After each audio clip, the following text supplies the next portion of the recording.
मुखे बोलवी सद्गुरु बुद्धिदाता अहं भारहा वागवी कोणमाथा जडो भावना रामदासी सदाती नमस्कार त्या ब्रह्मचैतन्यमूर्ती जरी जरी वणिधेनु आठवी वत्स नित्य जननी करीत कामे बालकापासी चित्त तदुपरी गुरुमाये लेकुराठे विप्रेम श्री सद्गुरु रामानंद तुम्हा प्रणाम आहे तू जननी मदीय न कळे अज्ञान मीले करू घाली गे मज प्रेम पाखर सदा दूरी नको गे धरू प्रेमे बाहत मुक्त कंठ करुनी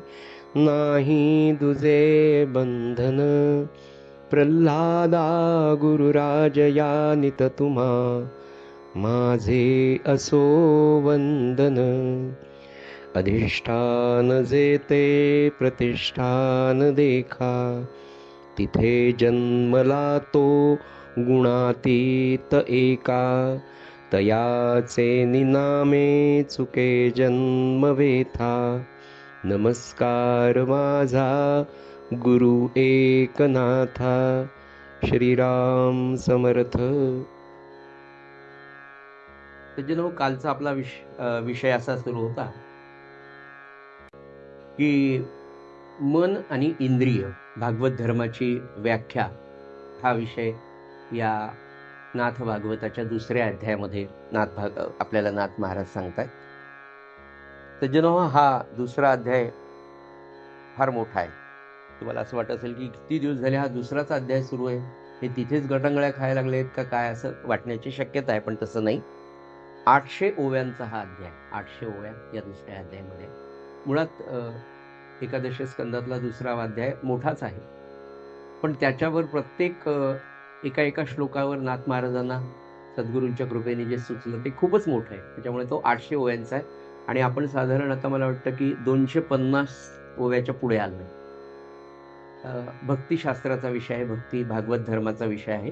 त्याच्यामुळे निरूपणात त्यांच्या कृपेने जे काही सुचतं त्याच्यामुळे थोडासा वेळ लागण्याची शक्यता आहे. कृपया आपण कंटाळून जात नसाल असं मला वाटतंय. तरी मी आता थोडं जास्त वेगाने घेण्याचा प्रयत्न करतोय. असो, तर कालचा विषय भागवत धर्माची व्याख्या समजून घेत असताना नाथ महाराज म्हणत असताना पुन्हा नारद वसुदेवांना सांगतायत. जनक राजाला अर्षभांचा संवाद सुरू आहे आणि हा खरा सगळा मूळ विषय जो आहे खरं म्हणजे नारदांच्या सुद्धा आधी स्वतः भगवान गोपालकृष्णच भक्तिशास्त्र आपल्याला सांगतायत. इथून या विषयाची सुरुवात आहे. आपल्या सगळ्यांच्या स्मरणामध्ये हे आहे याची मला जाण आहे. कालचा विषय आपला असा होता की मन आणि इंद्रिय आवरण्याचा मनुष्य खूप प्रयत्न करतो, पण ते होत नाही. आपल्याला सगळ्यांच्या लक्षात येतं की आपण जपाला बसतो आणि जपाला बसल्यानंतर नेमकं अगदी ठरवून बसतो की नाही, आता त्या सिरियल बंदच करायच्या आणि त्या पाहायच्याच नाही आणि जपाला बसवायचं. पण जपाला बसतो आपण 5-7 माळा होता आणि मग असं वाटतं की नेमकं त्या सिरियलमध्ये त्याचं काय झालं असेल, आपलं चिंतन, मनाचं चिंतन. तर सज्जन हो, त्याचं कारण काय आहे? नाथ भागवताचा अभ्यास करत असताना अनेक वेगवेगळ्या मोठमोठ्या साधकांचा सुद्धा याच्यावरचा विचार वाचत असताना फार सुंदर वेगवेगळ्याचं चिंतन असतं. तर ते चिंतन आदरणीय बाबांनी सुद्धा केलंय. तर बाबा म्हणाले की मन हे कसं असतं म्हणाले, प्रवाही पाण्यासारखं असतं. पाण्यासारखं म्हणण्यापेक्षा प्रवाही पाण्यासारखं. पाण्याचा वाहण्याचा जो गुणधर्म आहे, त्या वाहण्याच्या गुणधर्माचा लक्षात घेतलं तर उताराकडे, खालच्या भागाकडे ते फार पटकन जातं. प्रवाहित असलेलं पाणी खाली फार पटकन जातं. पण तेच पाणी खालच्या टाकीतलं वर जर न्यायचं असेल तर 1 HP, अर्धा HP, 2 HP मोटर वेगळी लावावी लागते. जसं त्या पाण्याचं आहे अगदी तसं मनाचं आहे की त्याला खालच्या मार्गाला जर जायचं असेल, नीच विचारांकडे जायचं असेल, ज्यांनी आपला घात होणार आहे, तिकडे माणसाचं मन फार पटकन वळतं. म्हणजे अगदी आता आपण जे उदाहरण घेतलं की नको त्या गोष्टींकडे ठरवून आसनावर बसून महाराजांसमोर उदबत्ती लावून महाराजांना हार लावून त्यांच्या कानावर घालून जपाला आपण बसतो आणि महाराजांच्या चिंतनामध्ये आपण जपाला सुरुवात करतो. इतका उच्च विचार आपण घेऊन त्या कामाला बसलेलो असतो. पण मन इतकं विचित्र आहे, मन इतकं चंचल आहे, इतकं प्रवाही आहे की ते पटकन खालच्या मार्गाला म्हणजे नको त्या विचारांकडे जातं. शास्त्रामध्ये 2 विचार आपल्याकडे प्रामुख्याने मांडले गेलेले आहेत. एक श्रेयस आणि एक प्रेयस. श्रेयस म्हणजे ज्यानी आपलं कल्याण होणार आहे असं, आणि प्रेयस विचार म्हणजे जो आपल्याला प्रिय असतो. विशेषतः आपण जेव्हा विद्यार्थी दशेमध्ये होतो किंवा अजूनही खरं म्हणजे आपण विद्यार्थी, आपण शेवटच्या श्वासापर्यंत खऱ्या अर्थाने विद्यार्थीच आहोत. तो विषय पुढे येणारच आहे की मनुष्य जन्माला आला, महाराज म्हणाले मनुष्य म्हणून जन्माला आला, त्याचा उद्धार होणारच आहे, पण अभ्यास केला तर. कंसामध्ये महत्वाची गोष्ट आहे की त्यांनी अभ्यास केला. विद्यार्थी दशेमध्ये विशेषतः आपल्या लक्षात येतं की परीक्षेचा काळ आहे, तो अत्यंत महत्वाचे वर्ष असतात. 10वीचं असेल, 11वीचं असेल, 12वीचं असेल, जिथे आपला टर्निंग पॉइंट आहे. त्यावेळेला श्रेयस आणि प्रेयसाचा विचार आपल्या विद्यार्थ्यांच्या मनावर, आपल्या मुलांच्या मनावर घालणं आहे. आता प्रेयस काय आहे? अभिलाषा आली म्हणून मला तो विषय आठवला की प्रेयस काय आणि श्रेयस काय. म्हणजे अभिलाषाच्या वयात आपणही सगळे होतो.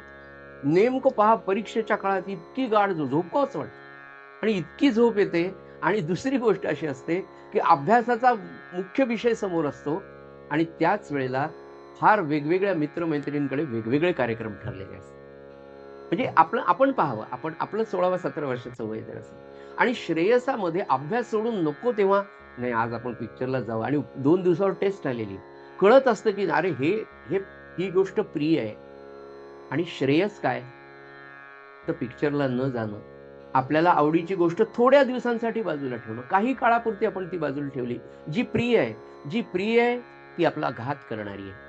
आणि जे श्रेयस आहे ते माणसाला आवडत नाही पण ते बळजबरीने धरणं. तसं मानवी जीवनामध्ये हे मन तुम्हाला शेवटच्या क्षणापर्यंत श्रेयस आणि प्रेयसचा विचार करायला लावतो. नवे श्रेयसाला धरून आपण चालणं.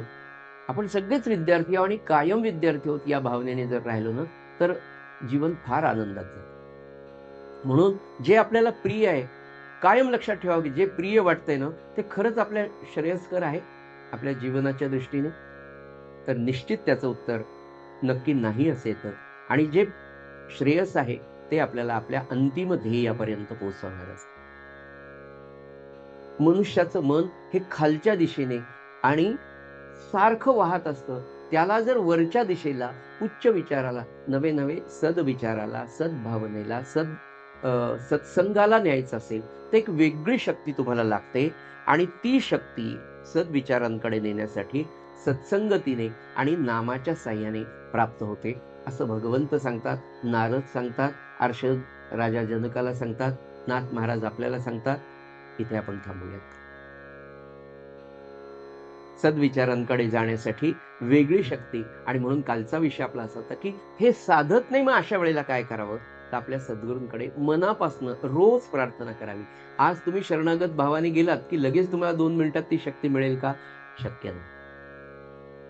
साधे आपल्या जीवनातले साधे सर्दीचे, डस्ट ॲलर्जीचे, क्रॉनिक आजार कितीही पॉवरफुल औषध दिलं तर लवकर जात नाही. हे मन तर किती जन्मोजन्मीच आहे, आपल्याला फक्त या जन्मातला आठवत आहे. पण हा या मनावर झालेला अनेक जन्मांचा मलिन संस्कार या जन्मातल्या काही काळाच्या नामाच्या संस्कारांनी, काही काळाच्या शरणागतीच्या भावाने इतक्या लवकर धुतला जाईल नाही हे समजून राहायचं. याचा अर्थ ते कधीच स्वच्छ होणार नाही असं नाही. आपल्याला हेही माहित नाही की आपलं मन किती अशुद्ध आहे आणि ते किती कोणत्या डिटर्जंटनी म्हणजे किती शरणागतीने, कदाचित कोणाचं 5-6 दिवसात आहे. मागे आपण उदाहरण पाहिलं की 2 वर्षाच्या नामस्मरणाने एखादी व्यक्ती जर उद्धरून जाऊ शकते. जशी आपली पाठ आपल्याला दिसत नाही तशी आपली पूर्वसंचित, आपलं पूर्वकर्म, आपलं संचित आपल्याला दिसत नाही. म्हणून सकारात्मक दृष्टीने विचार करून कायम भगवंताला, आपल्या महाराजांना शरण, महाराज मी बसलोय नामाला, माझं मन मला आवरत नाही हे तुम्हालाही माहिती आहे, पण नित्याच्या अभ्यासाने 100% ते साधायला सुरुवात होते. तुमचं माझं मन सज्जनो हे पांढऱ्या रुमालासारखं आहे. आणि पांढऱ्या रुमालावर इतक्या पटकन डाग पडतात. ते जसं आपण सारखं जपतो की नाही, पांढरा शर्ट असेल, पांढरा रुमाल असेल, तसं या मनाला आम्हाला सारखं जपावं लागतं, की कुठला तरी अशुद्धतेचा जाग, कुठल्या तरी अविचाराचा, वाईट वासनेचा डाग त्या मनावर फार पटकन पडतो. मग अशा वेळेला काय करावं? तर नित्याची कामं आम्हाला निश्चित सोडता येत नाही. दिवसभराची सगळी विहित कर्म आपण करत असताना महाराजांना स्मरून त्यांच्या कानावर घालून आपण करतच असतो. पण एवढं सगळं गेल्यावरही काही शिंतोडे तुमच्या मनावर निश्चित पडणारे ते आजूबाजूचे. 8-10 तास तुम्ही जगामध्ये बाहेर घर सोडून राहता, महाराजांना सोडून राहतात लौकिक अर्थाने. प्रपंचाची कामं आपण करत असतो. ते वेळेला काहीतरी आपल्या मनाविरुद्ध आपल्याला न आवडणारं घडणारच आहे. आणि ज्यामुळे तुमच्या माझ्या मनावर त्याचे वाईट शिंतोडे, वाईट दाग पडणार आहे. अशा वेळेला घरी आपलं काम संपून आल्यानंतर हातपाय धुवून संध्याकाळी प्रार्थनेची, उपासनेची जी काही वेळ असते, ती वेळ तर आपण साधावीच.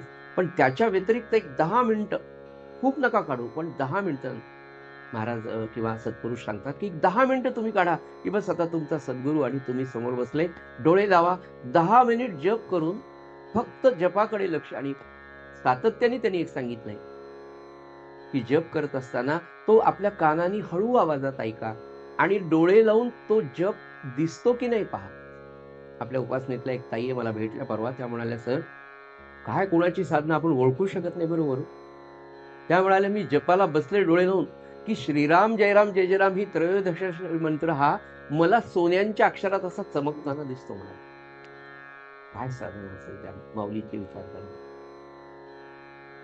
कोण कोणत्या पातळीवर जप करतो, कोण त्याचं अंतःकरण काय असेल हे निश्चितपणे आपण जाणू शकत नाही. म्हणून रोजच्या सात्विक भावाने तो जप केला ना, तर ते मनावरचे मलिन संस्कार म्हणा किंवा दिवसभरात जे काही शिंतोडे तुमच्या नावडीचे म्हणा, महाराजांना न आवडणाऱ्या गोष्टी सहजतेने आपल्या अंगावर आलेल्या असतात, त्या स्वच्छ धुवून निघतात. याचा अनुभव खरंच आपण नामानेच घेऊन, महाराज म्हणाले ना, नामाचा अनुभव असा आहे म्हणाले, की तो नाम घेऊनच तुम्ही पहा. आणि खरंच आहे, की जसे एक्सपेरिमेंट्स आपण लॅबोरेटरीज मध्ये करतो ना, हे स्पिरिच्युअल एक्सपेरिमेंट आहे. हे सगळं आपलं भारतीय तत्वज्ञानामध्ये जे जे सांगितलंय ना, हे सगळे आध्यात्मिक प्रयोग आहे. आणि हे आध्यात्मिक प्रयोग तुम्ही आम्ही नित्य करून पाहिले पाहिजे. आम्ही पाहतो विज्ञानामध्ये एखादा प्रयोग सांगितलेला आहे आणि त्या प्रयोगामध्ये त्यांनी सांगितलं, की या पद्धतीने तुम्ही एक रिएक्शन जर केली तर तुम्हाला 100% या प्युरिटीचा हा प्रॉडक्ट मिळेल, असं पुस्तकामध्ये लिहिलेलं असतं. आणि त्याच्यात पुन्हा सांगितले असतं, की एररमुळे हा प्रॉडक्ट तुम्हाला 70 ते 80% मिळेल. म्हणजे 100% तो प्रॉडक्ट तेवढ्या प्युरिटीने, तेवढ्या ग्रामचा मिळणार नाही. मग ते म्हणतात, की 100% रिझल्ट हा येत नसतो. हे जसं त्याच्यामध्ये आहे, तसं अध्यात्मशास्त्रामध्ये नक्की नाहीये. तिथे तुम्हाला 100%च रिझल्ट आहे. पण जसं सायन्समध्ये सांगितलं, की 100% रिझल्ट का मिळत नाही? तर ते म्हणाले, की तुम्ही कंडिशन्स मेंटेन करत नाहीत. त्या प्रॉपर कंडिशन, आयडियल कंडिशन जर मेंटेन झाल्या तर 100% प्रॉडक्ट मिळतो, अदरवाईज मिळत नाही. हे जसं विज्ञानाने सांगितलंय, तसं आपल्या अध्यात्मशास्त्रात सांगितलं, की पूर्णपणे तुम्ही, आणि ते सगळं शक्य आहे का आज, की 100% वैराग्य माझ्याकडे नाहीये, पूर्ण एकाग्रता आज माझ्या मनाकडे नाहीये. मी पूर्ण आचरण पाळून त्या निष्ठेने, त्या श्रद्धेने, त्या वैराग्याने, त्या पूर्ण भावाने जर जप केला तर साक्षात भगवंत मिळून. पण ते नाम आज माझं नाही ना. महाराजांचं एक सुंदर वाक्य आहे, की एक दिवस एक नाम असं येईल, की तो भगवंत तुमच्या समोर उभा राहील. पण ते एक नाम येण्यासाठी आधी किती कोटी जप करावं लागणार आहे हे माहित नाही. महाराजांचं सांगितलेलं खोटं नाहीये, पण एक नाम महाराज म्हणाले असं येईल, की त्या भगवंताला हलवून सोडेल आणि तो भगवंत तुमच्या पाठीमागे धावत येईल. महाराज खोटंच बोलणार नाही, महाराज कधीच असत्य सांगणार नाही, कारण त्यांचा अनुभव आहे. आणि दुसरी गोष्ट, त्यांना तुमची माझी अंतरिम अवस्था माहिती आहे. म्हणून महाराजांचं फार सुंदर, मला ते वाक्य फार आवडतं, की तुम्ही कसेही असा, तुम्ही कसे असा, पण नामाला सोडू. आणि भागवत धर्मामध्ये भगवान गोपाल कृष्ण तेच सांगतात, की हे मन आणि इंद्रिय आवरण्याची तुम्ही कितीही धडपड केली तर ते आवरत नाही. हा आतापर्यंत या वयाचा तुमचा माझा अनुभव आहे.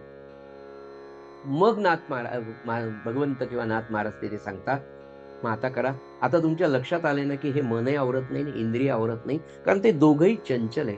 किंबहुना मन इतकं चंचल आहे आणि ते जेवढं चंचल आहे तेवढ्याच गतीने ते तुमच्या इंद्रियाला धावायला लावतं. मग आता काय करायचं? तर म्हणाले त्याचा गुणधर्मच धाव नाही, त्याचा गुणधर्मच चंचलतेचा आहे त्या मनाचा. मग त्याला फक्त एक करा की त्याला वळवा. जे विषयाकडे सारखं तुमचं मन वळतं, नाथ महाराज म्हणाले, भगवंत आपल्याला सांगतात की ते मन तुम्ही पहिल्यांदा भगवंताकडे वळवण्याचा, त्याला अर्पण करण्याचा, त्याला समर्पण करण्याचा प्रयत्न करा. आणि त्याच्यासाठीचा उपाय नाथ महाराज म्हणाले, हरीची भक्ती तुम्ही करा. हरीच्या भक्तीशिवाय ते मन आणि ती इंद्रिय तिकडे जाणार नाही. दुसरं म्हणाले, एक सुंदर त्यांनी कोट केलेली ओवी आहे, त्याचा अर्थ फक्त मी तुम्हाला सांगतो. इंद्रिय न आवरता विषयासक्ती सहज सोडवण्याचं सामर्थ्य केवळ भगवंताच्या आणि सद्गुरूंच्या भक्तीमध्ये निश्चितपणे आहे, असं नाथ महाराज सांगतात. की काही तुम्ही त्याच्या भानगडीत पडू नका, कारण ते आवरून शक्यच नाही. फक्त त्याला वळवा, त्याला धावायचंच आहे. त्याला एक घट्ट गोष्ट धरून ठेवायची सवय, मनामध्ये एक गोष्ट कायम राहते. मग म्हणाले, जीवनामध्ये विचार करत असताना की सगळ्यात सुपेरियर काय, सगळ्यात सर्वोच्च मूल्य कशाला आहे. नित्याच्या जीवनामध्ये आपण प्रत्येक वेळेस साधं आपण कापड विकत घ्यायला गेलो तर आपल्या किमतीमध्ये बसेल ही पहिली अट आहे. दुसरी, आपली आवडही तितकीच महत्वाची. आपल्याला आवडणारं, आपल्याला रुचणारं आणि आपल्या किमतीत बसणारं साधं कापड विकत घेताना आपण किती कापड पाहतो, हे नाही ते नाही ते, म्हणजे आपण त्यातल्या त्या सुप्रीम वस्तू नेहमी शोधत असतो, चांगलं शोधत असतो. कशाला? आपण सगळे घरच्यांबरोबर साड्या घ्यायला विकत जातो, आपल्याला बिलकुल त्या दुकानात थांबायची इच्छा नसते. म्हणजे असं वाटतं आता ठरलं, एकदा ठरवून घ्या, 1,500-1,500ची घ्यायची, कोणत्या रंगाची घ्यायची. आता 17 रंग आपल्याकडे, एक 18वा नाही ना, मग तो 18 घ्या, 18तला घ्या, 1,500 घ्या, असं आपलं एक मत असतं. तुमचं चुकत नाही, चुकतं आमचं. कारण तुम्ही जेव्हा हे एवढं करून घेतात तेव्हा नाही, हेच करेक्ट होतं, आम्हाला उशिरा लक्षात येतं असं. पण बाई साडी घेताना त्या दुकानदाराला 3-3 रंग नक्की जाणार नाही ना, रंग नक्की जाणार नाही ना, विरणार नाही ना, वॉटर वॉशेबल आहे का, इतक्या गोष्टी. म्हणजे रंग जातो ही त्याची अशाश्वतता आहे, साडी टिकत नाही ही त्याची जीवनातली अशाश्वतता आहे. तरी पण आपण चांगल्यातली चांगली साडी घेतो आणि आनंदाने राहतो, काही प्रश्नच नाही. ते जसं प्रपंचात आहे, महाराज म्हणाले, तसं भगवंताकडे जाताना लक्षात घ्या, इतक्या प्रकारची प्रपंचातली सुख मी आतापर्यंत भोगलीत, पण या प्रत्येक सुखातून पुन्हा दुःखाचाच दुस्वास माझ्या वाट्याला आलेला आहे. मग असा दुस्वास इकडे म्हणजे भगवंताच्या मार्गामध्ये तर निश्चित नाही ना. तर ह्याचा महाराज काय म्हणाले, तुम्ही माझं ऐकू नका, तुम्ही शास्त्रांचंही ऐकू नका एखादं, पण तुम्हाला जे उमगलंय, तुमच्या बुद्धीला जे पटलंय, तुम्ही ज्याचा अनुभव घेतला, तर्काच्या अनुसार तुम्ही जीवन जगत असताना जे तुम्हाला पटलंय तेवढं तर लक्षात घ्या ना. म्हणाले की प्रपंचात इतके दिवस प्रपंच करून इतक्या वेळेला आपण पालथे पडलो, पण कधीतरी सुख आपल्या नशिबाला आलंय का. म्हणाले हे तर तुम्ही तुमचा अनुभव लक्षात घ्या, महाराज म्हणताय. अतिशय कळवळून तळमळीने महाराज सांगतायत. आणि मग ते म्हणाले की हा अनुभव तुमचा फेल झालेला आहे, आता तरी प्रपंचापेक्षा जास्तीत जास्त आनंद देणारं, शाश्वत सुख देणारं भगवंताच्या लीलांचं चिंतन आणि भगवंताचं नाम, याला घट्ट धरण्याचा अभ्यास तुमच्या मनाला करायला लावा. सज्जन हो, तत्वज्ञानच आहे थोडंसं, याच्यामध्ये थोडंसं सिद्धांताचा भाग आहे. तरी पण काय झालं, आनंद सागर महाराजांचे पहिले अंतरंग शिष्य, महाराजांचं नितांत प्रेम आनंद सागरांवर होतं, हे मी वेगळं सांगायचं काम नाही. किती प्रेम होतं, केवढा मान सन्मान आनंद सागरांना महाराज द्यायचे. तर आनंद सागरांनी देह ठेवल्यानंतर जे पत्र आलं महाराजांना जालन्यावरून, महाराज तेव्हा हरद्याला होते, मध्य प्रदेशमध्ये हरदा आहे. हरद्याला महाराजांनी म्हणजे थोरल्या महाराजांनी स्थापन केलेलं रामपंचायत नाही, त्याला पट्टाभिराम असं म्हणतात. आणि तिथे महाराज त्या हरद्याला इंदोरच्या जवळ आहे. आपण कधी गेलात तर नर्मदेपासून जवळ अवश्य पहा, फार गोड राम आहे तिथे, वामांकारून सीता आहे. त्या हरद्याला महाराज होते आणि जालन्यावरून पत्र गेलं 1907 साली, जानेवारी फेब्रुवारी महिना होता. महाराजांना पत्र मिळालं, आनंद सागर गेल्याचं कळालं. अर्थात पत्रांनी त्यांना कळालं म्हणूनच कळालं अशातला काही भाग नव्हता, पण व्यवहारदृष्ट्या पत्र हरद्याच्या राम मंदिरात पडलं. महाराज पाहिल्याबरोबर म्हणाले, त्यांनी वाचलं ते म्हणाले, अरे माझा उजवा हात गेला, एवढं प्रेम आनंद सागरांवर, किंवा एवढं त्यांचं आध्यात्मिक प्रेमाचं वजन सद्गुरूंच्या अंतःकरणामध्ये होतं. एवढा आनंद सागर महाराज महात्मा होता. पण आनंद सागर महाराज देहात असताना काय अभ्यासू विद्यार्थी कसा असतो ना, तसं आनंद सागरांचं. हे इतका छान जप व्हायचा. मी तुम्हाला सांगितलं ना की 60,000 जप रोज आनंद सागर महाराज करायचे. 60,000 म्हणजे त्यांच्या महाराजांनी त्यांना बडवाहीला राहत असताना 3.5 कोटीचा संकल्प दिला होता. तर तेव्हा महाराज वैखरीने 60,000 जप करायचे आणि तो एकांत आपल्याला साधावा म्हणून एका बागेमधल्या एका उंच झाडाच्या शिखरावर जाऊन बसायचे, वरच्या फांदीवर, की जिथे फक्त बसता येईल, आणि त्या फांदीवर बसून वैखरीने श्रीराम जयराम म्हणत असत. तर त्यांच्या आणि 12 वाजता खाली यायचे, 11:30-12ला खाली यायचे झाडावरून, आणि मग भिक्षेला जायचे. 7 घरी भिक्षा मागायचे. नर्मदेमध्ये ती बुडवायची. नर्मदेला 1, गाईला 1, अतिथीला 1, राहिलेली 1/4 भिक्षा. 7 घरची भिक्षा. म्हणजे तुम्हाला असं वाटतं की भिक्षा म्हणजे खूप लोक काय लागले 5-5 पोळ्या देत नाही. भिक्षा घालणारे लोक तुम्ही नर्मदेच्या काठावर किंवा इथे बासरला जाऊन पहा, आणि त्यांच्याकडे रोज 35 लोक भिक्षा मागायला येतात. त्या बाईने काय केलं असतं, एक छोटीशी डिश असते किंवा एक ताट असतं, त्याच्यामध्ये वरण भात, त्याच्यावर एवढा भात आणि 2-4 वाट्या वरण टाकले असतं. प्रत्येकाला 1-1 घास ती वाढत असते. अशा 7 घरचे भिक्षा म्हणजे किती येईल पहा. त्याचे 4 भाग करायचे. त्यातला 1/4 भाग भगवंताला नैवेद्य दाखवून तो नर्मदेमध्ये स्वच्छ बुडवलेला आहे. त्यातला सगळे रस त्याच्यामध्ये गेलेले आहेत, आणि तो प्रसाद आनंद सागर महाराज खात होते.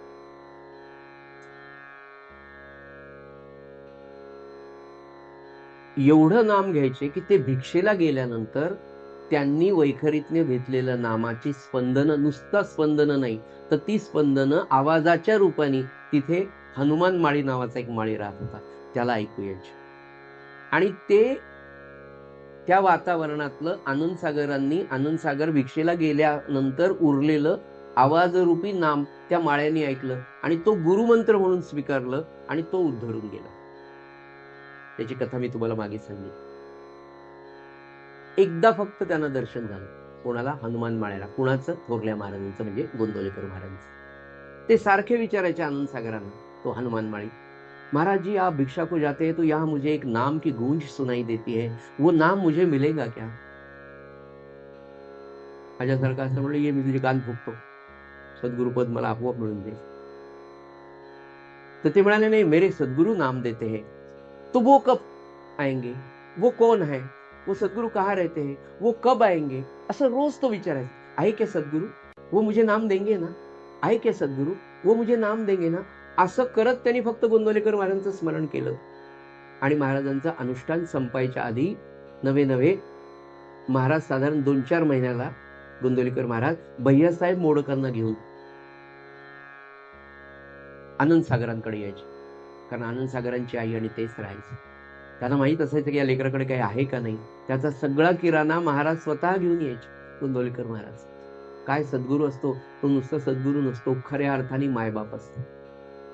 भैयासाहेब मोडक आणि ते घेऊन यायचे, तिथे द्यायचे. म्हणून गोंदवलेकर महाराज आले, आणि गोंदवलेकर महाराज आले म्हणून, आणि गोंदवलेकर महाराज म्हणाले की असं करा आनंद सागर, उद्या पूर्णाच्या पोळीचं नैवेद्य करा. अरे, भिक्षा मागतोय, अनुष्ठानाला बसलेलं शिष्य आहे, भिक्षेवर सांगितलंय, आणि उद्या संतर्पण करू, म्हणजे खूप लोकांना जेवायला बोलू.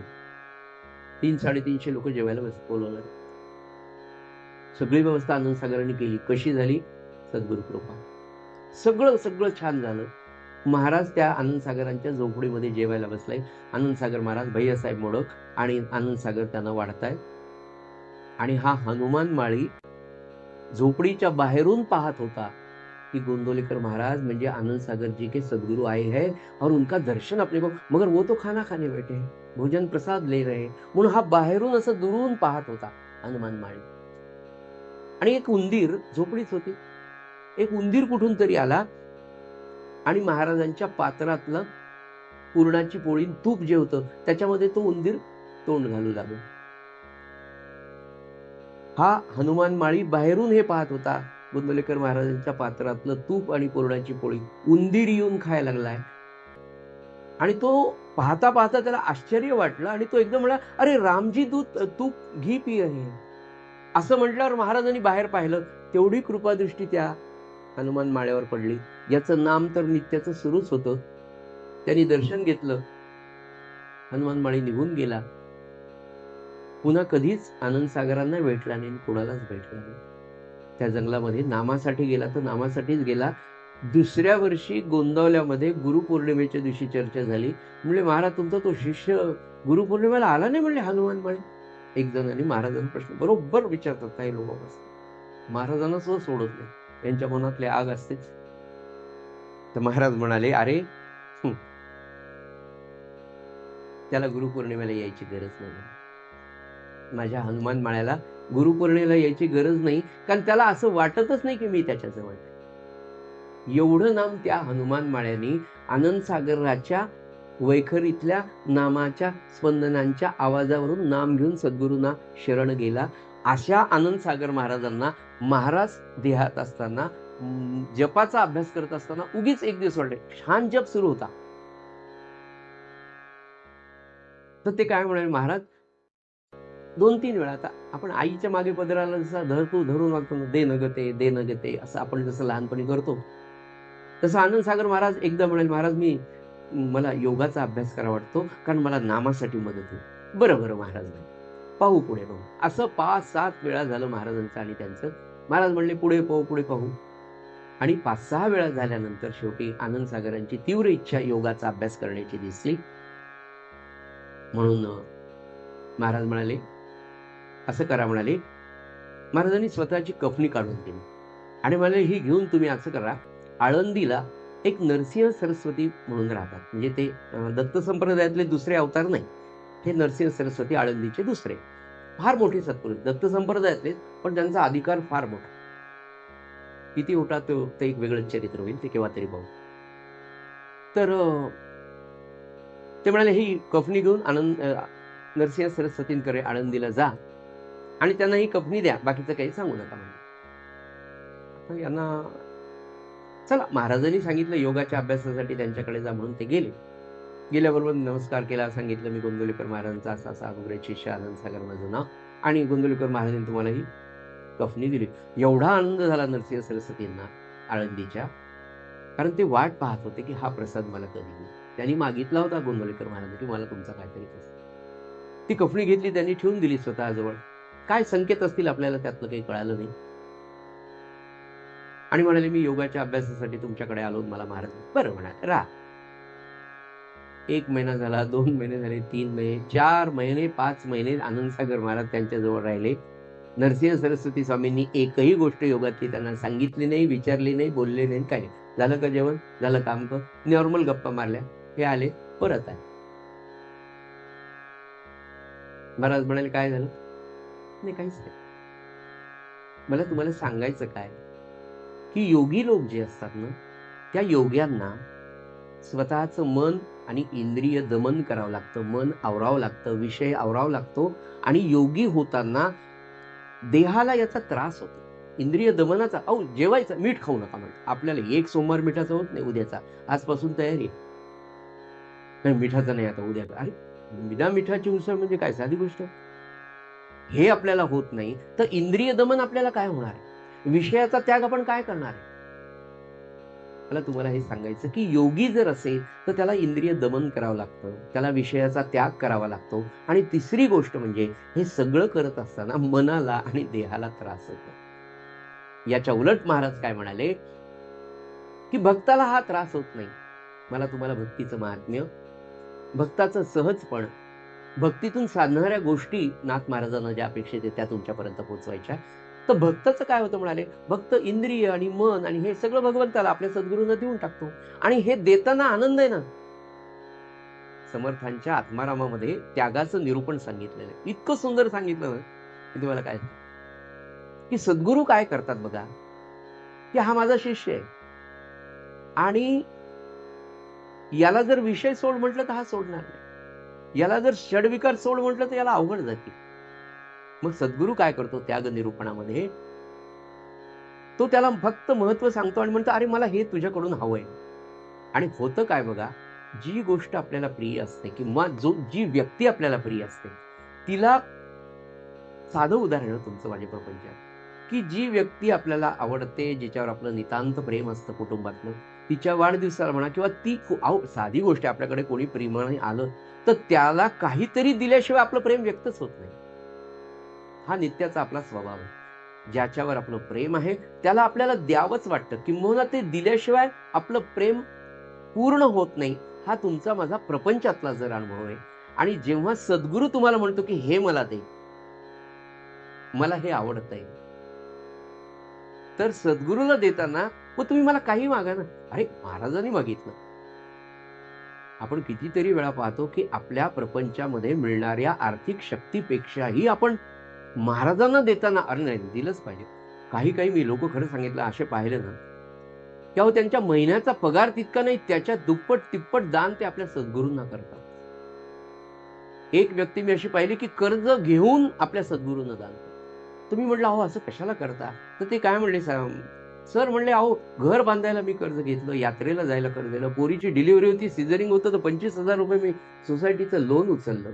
मग महाराजांकरता ₹13,000 जर मी लोन उचललं तर काय?" अहो हे प्रपंचातलं लोन महाराजच फेडणार आहे, परमार्थाचं फेडणार नाही.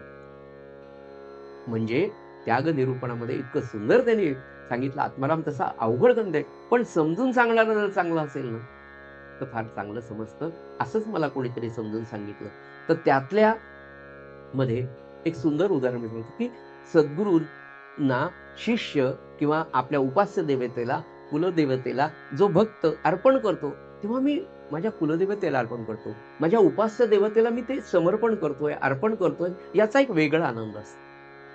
आणि त्या आनंदाने काय होतं बघा, महाराज आत्माराम रोज वाचायचे प्रल्हाद महाराज. रोज आत्माराम आणि गुरुगीता वाचायचे. त्याचा जीवनामध्ये परिणाम कसा झाला बघा. सद्गुरू रामानंद महाराज 1919 साली म्हणजे 18 साली घरातली 4 माणसं 5 दिवसात गेली. आणि 2000 माफ करा 1919 साली 1918 ला सगळी 5 माणसं महाराजांच्या घरातली गेली. आणि 19 साली रामानंद महाराज आले. एक वर्षभरामध्ये प्रल्हाद महाराजांचं वागणं किती चांगलं होतं किंवा किती दिव्य होतं हे खेरड्यातल्या लोकांनी रामानंद महाराजांच्या कानावर घातलं. आणि एक दिवस रामानंद महाराज साखरखेर्ड्याच्या राम मंदिरामध्ये दासबोधावर प्रवचन करत असताना वैराग्य निरूपणाचा विषय निघाला. आणि तेव्हा रामानंद महाराज प्रवचनामध्ये लोकांना वैराग्य काय असतं हे समजून सांगताना म्हणाले, की प्रपंचासक्तीमध्ये हे परमार्थ मार्गामध्ये प्रपंचाची आसक्ती आणि प्रपंचामध्ये सुद्धा गृहाची आसक्ती ही धोंड आहे. काय वाक्य होतं महाराजांचं, की परमार्थ मार्गामध्ये गृहाची आसक्ती, घराची आसक्ती हा अडसर आहे, ही धोंड आहे. एवढं वाक्य महाराज सगळ्यांना सांगत होते. गेल्या वर्षी 4 माणसं, वडील गेले, 2 भाऊ गेले, 1 भावजय गेली. घरातले करते धरते सगळे गेले. अर्थार्जनाचा 1 रुपया मिळवण्याची इच्छा महाराजांना नाही आणि सवय नाही. अशा परिस्थितीत एवढा संसाराचा गाडा चालवत असताना हे वाक्य महाराजांच्या कानी पडलं, की माझ्या सद्गुरूंची इच्छा अशी आहे, की मी गृहामध्ये अडकू नये. 4च महिने गेले. अश्विन, कार्तिक, मार्गशीर्ष, पौष, जानेवारी महिना, मकर संक्रांत 1920 साली महाराजांनी मानसपुदेमध्ये त्या दिवशीपासून प्रार्थना सुरुवात केली सद्गुरूंना आपल्या. हे प्रवचन ऐकल्यानंतर दुसऱ्या दिवशी प्रल्हाद महाराजांनी मानसपूजेत महाराजांना सांगितलं, महाराज आपण सांगितलं की गृहाची आसक्ती ही परमार्थ मार्गात धोंड आहे, मला तुमची आज्ञा मान्य आहे, हे माझ्याकडून तुम्ही करून घ्या. मी करतो असे भावना मानसपूजेत सुद्धा नाही सज्जन. एवढं शिकण्यासारखं. रोज प्रार्थना केली. त्या दरम्यान आईला विचारलं. आई म्हणाली, बावळा काही हरकत. 2 मोठ्या भावजया लौकिक अर्थाने त्या विधवा होत्या. त्यांना विचारलं, की वहिनी माझी अशी इच्छा आहे आपण गृहदान सगळं वस्तूंसह करावं. नानी होत्या. नानी म्हणल्या, हो यांची पण ही इच्छा होती. गोपाळदादांच्या पत्नी दादी त्यांना म्हणायचे, दुसऱ्या वहिनी. महाराजांनी दादींना विचारलं. अहो ते म्हणाले, यांची पण इच्छा होती हो आपण एकदा गृहदान करावं. यांना नाही साधलं भाऊजी, तुम्हाला जमतंय ना, आम्ही तुमच्या पाठीशी. विचार करा सज्जनो, लौकिक अर्थाने आई गंगा केलेली, वहिनींनी गंगा केलेली, दुसऱ्या वहिनींनी गंगा केलेली, अशी सगळी माणसं घरामध्ये घेऊन राहत असताना एवढा मोठा दिव्य विचार नम्रतेने मानसपूजेमध्ये सद्गुरूंच्या कानावर घालावा. आणि का दान करायचंय हे तर माझ्या सद्गुरूंनी सांगितलंय ना. मग ते दान करताना विचारच नाहीये. म्हणून नाथ महाराज काय म्हणतात की योग्यांपेक्षाही भक्त श्रेष्ठ आहे. का श्रेष्ठ आहे? तर त्याला हे सगळं दान करताना समर्पणाची भावना आहे, आनंदाची भावना आहे. त्याच्या देहाला दुःख नाही, त्याच्या मनालाही दुःख नाही. सज्जनो, हे आपल्याला साधलं पाहिजे. हे इतकं सगळं विचार चिंतन कशासाठी करायचंय? तर आणि कसं आहे माहितीये का, रोज आपण चांगला विचार करत गेलो ना, आज नाही उद्या आपले महाराज एवढे दयाळू आहे. मी तुम्हाला सांगतो ना, अहो साध्या एखाद्या शिक्षकाच्या मनाप्रमाणे जर आपण शाळेत वागलो, तर 1-2 विषयात जर कमी मार्क पडत असेल ना, तर नाही हा माझा विद्यार्थी हा चांगला आहे हो, एखाद दिवशी त्याचा अभ्यास झाला नसेल, त्याला मार्क जास्त द्या. हा जर व्यवहारात तुमचा शिक्षक तुमच्यासाठी विचार करतो, तुमचा गुरु विचार करतो, तर सद्गुरू किती दयाळू आहे हो. म्हणून त्यांचं जे वाक्य आहे, तुम्ही कसेही असा, याच्यामध्ये सगळे आपण सगळे आलो, व्यभिचारी सुद्धा आलो, पापी अजामेळा मुक्त केले पुढे. काय अजामेळ्याचं पाप पुढे उदाहरण येणारच आहे, आपण ते पाहणार. तितके तर महाराजांच्या कृपेने आपण वाममार्गाला गेलेलो नाही. आज आपलं मन गुंतलंय विषयामध्ये. मला वाटतं माझे एवढे घर असावेत, एवढी प्रॉपर्टी असू द्या, पण ती त्यांच्या चरणावर जर मानसपूजेत मला रोज घालता आली ना, तिथून माझ्या वैराग्याला सुरुवात होईल. तिथून माझ्या मीपणा टाकून देण्याला सुरुवात होईल. आणि हा महाराजांनी विचार केला आणि एवढं मोठं गृहदान केलं. म्हणून भगवंताला विषय अर्पण करताना भक्त आनंदी असतो. भक्त फार समाधानी असतो की माझ्या सद्गुरूंना, माझ्या उपास्य देवतेला, माझ्या देवाला मी ते अर्पण करतो. म्हणून त्याग निरूपणामध्ये जे सांगितलंय ना, आणि दुसरं आपल्या रामानंद महाराजांच्या पोथीमध्ये एक गोष्ट फार सुंदर सांगितली. धनाच्या बाबतीमध्ये ज्याची प्रचंड आसक्ती तुम्हा सगळ्यांना आहे, अगदी मला सुद्धा आहे. आणि प्रपंच म्हटल्यानंतर पैसा मिळवणं गैर नाही, पण त्याच्या आसक्तीत अडकणं गैर अवघड. म्हणून महाराज म्हणाले, धन मिळवताना तुम्ही विचार करा, म्हणे धन मिळविता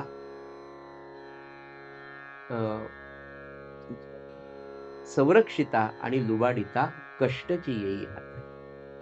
की तुम्हाला पैसे मिळवताना सुद्धा कष्ट आहे, ते सांभाळताना अहो किती, मला सांगा, लॉकर मिळवण्यापासून प्रश्न आहे. तो म्हणतो 1700 रुपये द्या, हा म्हणतो 3200 रुपये द्या. बरं, ते तेवढं 10-20 तोळे सोनं जे काय कमवतोच किती आपण, 20 तोळे 25 तोळे, ते पुन्हा ठेवा, संक्रांताने काढून आणा.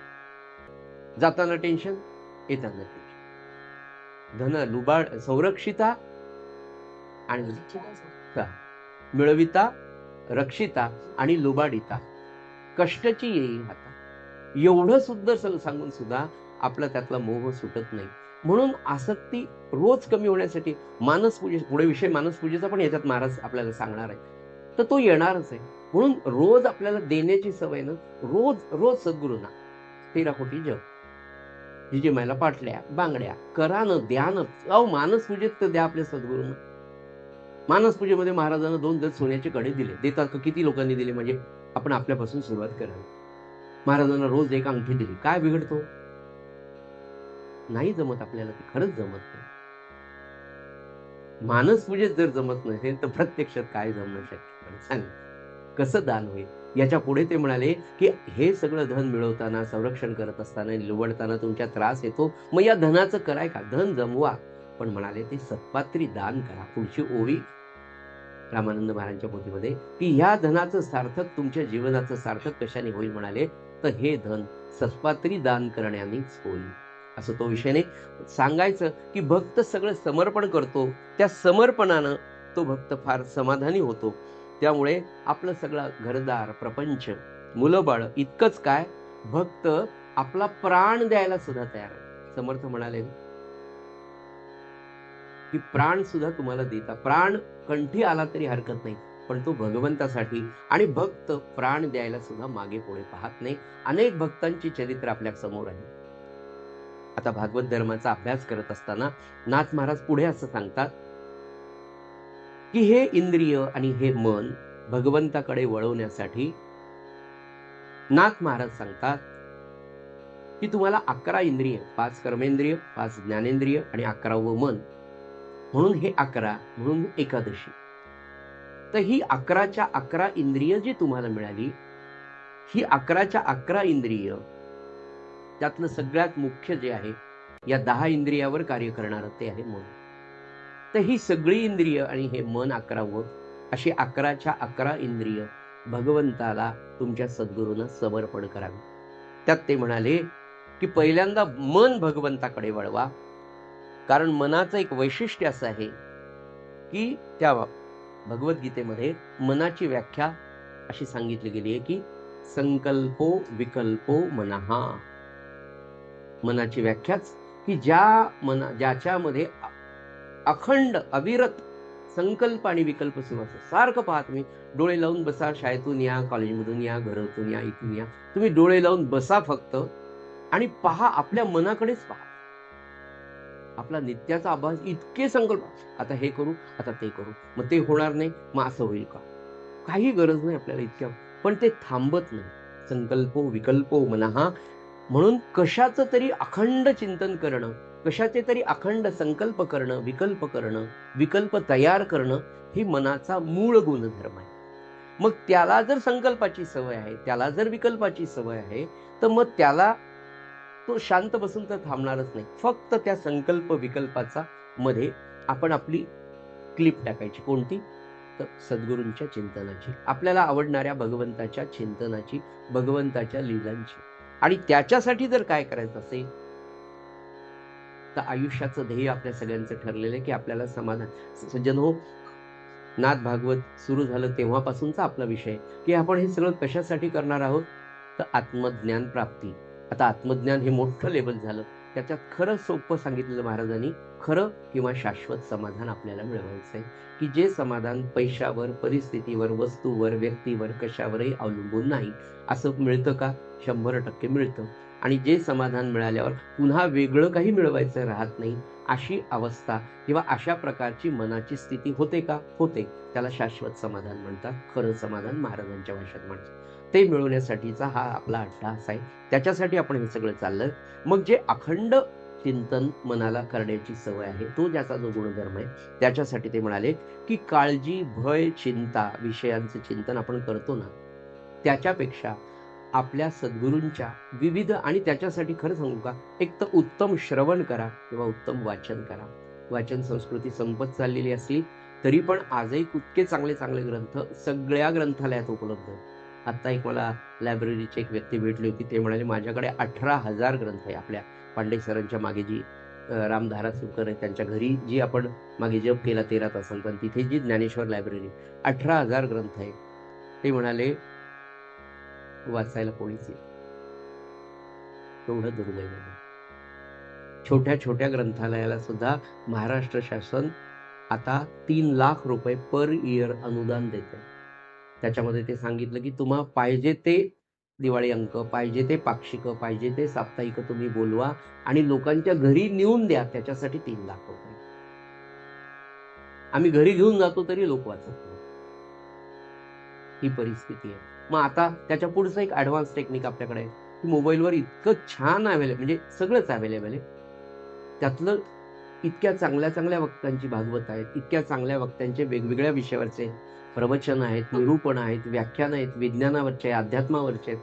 तेवढे 2 विषय जरी आपण लक्षात ठेवले की विज्ञान आणि अध्यात्म पाहावं, की ज्यांनी आपली दृष्टी पॅरलल राहील, कुठेच तुम्हाला वेगळं सांगायची गरज पडणार नाही, ते पण आपण श्रवण करत नाही. तर असं श्रवण जर केलं तर त्या श्रवणाने तुमच्या मनाची दिशा निश्चित बदलते. रोज जर आपण 2 चांगल्या गोष्टी, 2 चांगले लेक्चर्स ऐकायचं जर ठरवलं ना, तर तुमच्या नामसाधनेमध्ये सुद्धा खूप फरक पडतो. महाराज म्हणाले नामाला स्वतःची चव नाही, त्याच्यामुळे तुमची गोडी त्याच्यात घाला. ही गोडी कशी घालावी हा प्रश्न तुमच्या माझ्या पुढे.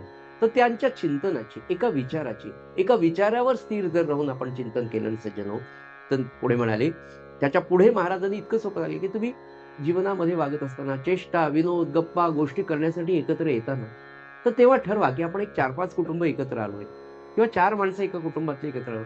आपण आलो तर आपण ठरवायचं की आपण पहिले आलो ना, आता आम्ही तुमच्याकडे जेवायला आलो, 2 तास तुमच्याकडे थांबणार.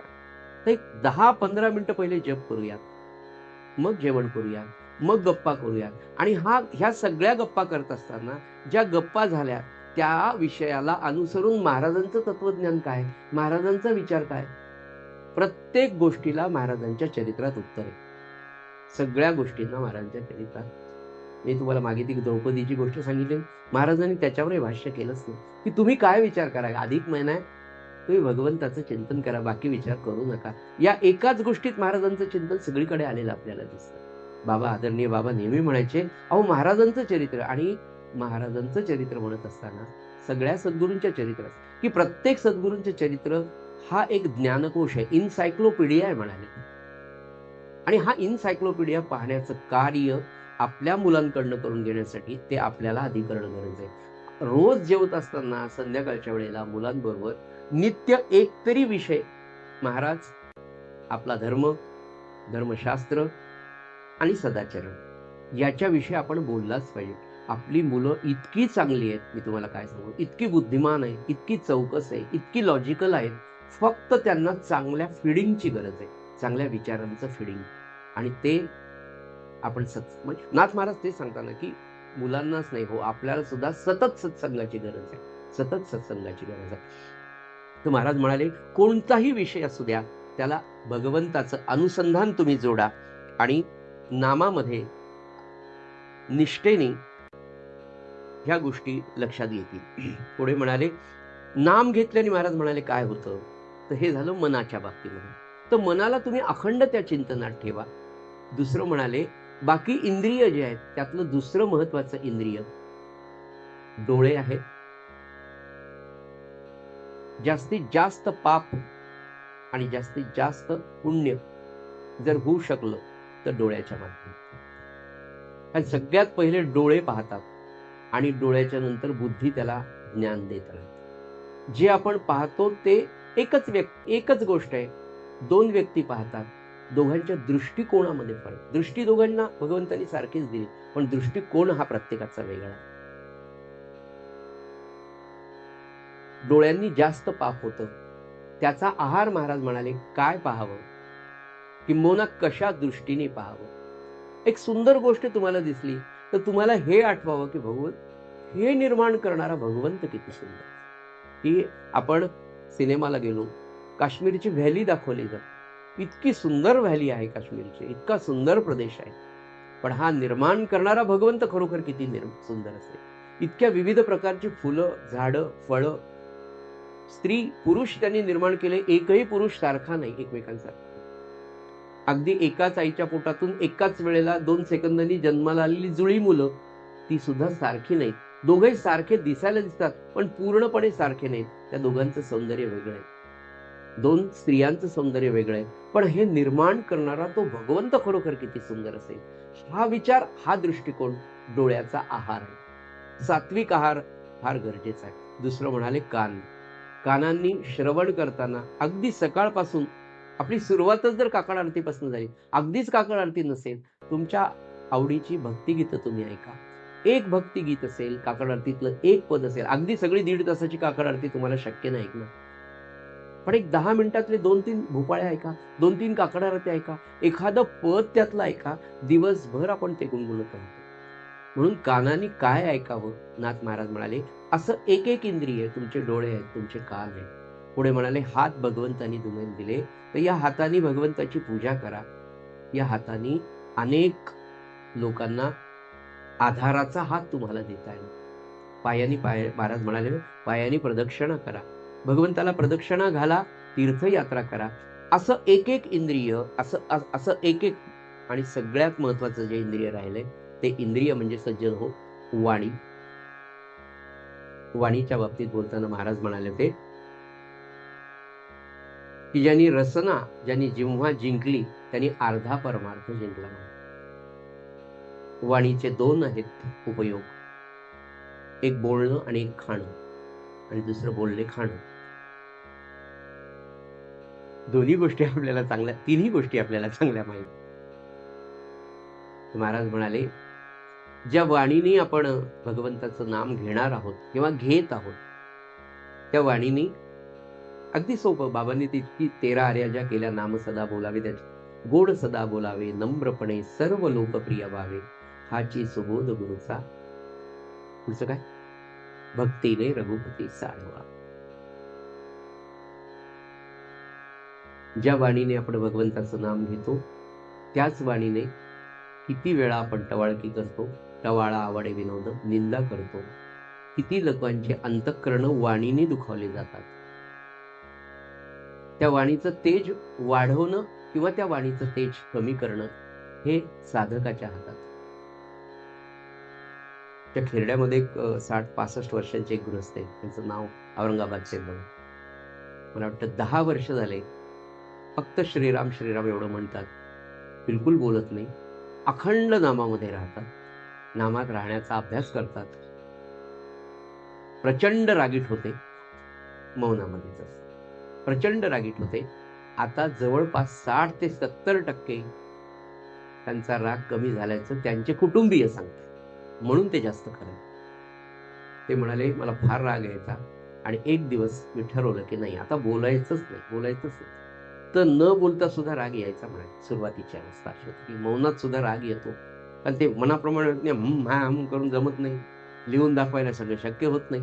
आणि महाराज म्हणाले की मौनामध्ये जर सगळ्यात मोठी काही असेल तर बोलण्याची उर्मी कमी आतून होणं, याच्यासाठी मौनाचा अभ्यास. महाराज म्हणाले मौनाचा अभ्यास कसा करा, मागे आपला तो विषय झाला.